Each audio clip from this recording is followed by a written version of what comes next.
ابھی پنجاب اسمبلی کے باہر جو کچھ ہو رہا ہے وہ آپ اس کو بھی فالو کر رہے ہوں گے, آپ کی پارٹی کی وہاں پریزنس بھی ہے, اور آپ اس میں اگر چینج کا پروسیس آتا ہے تو اس میں حصے دار بھی ہوں گے. آپ کو لگتا نہیں ہے کہ جو کچھ مرکز میں ہوا اس کا ایک ریپوٹیشن ہونے جا میں رہی نے ہے آج پنجاب کے اندر؟ ایک اسٹیٹمنٹ بھی دیا اس کے بارے میں کہ ایبسلیوٹلی دس از وائی کہ اگر ایک کو ہو جاتا ہے 30 سیکنڈز لگتا ہے عمران خان کا کو لگنے میں, تو 30 سیکنڈز میں اس کو ہٹنے بھی ہمیں لگنا چاہیے تھا.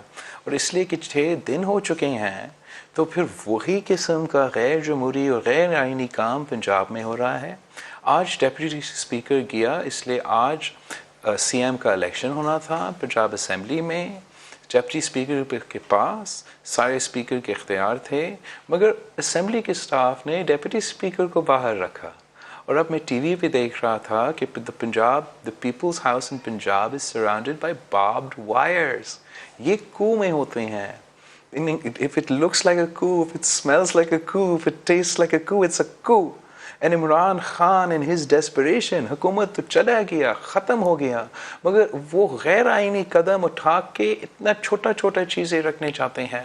اور ہم as a Pakistani, not as a Peoples Party کا چیئرمین, آپ ایک میڈیا کا ذمہ دار جرنلسٹ ہوتے ہوئے ہمارا اعلیٰ عدلیہ کے ججز کو, ہمارا سول سوسائٹی کو, ہمارا پورا پاکستان کو یہ سوچنا چاہیے کہ کیا do we want to be a modern democratic country that is run by the rule of law, or do we want to be a country that is run on the whims of Imran Khan?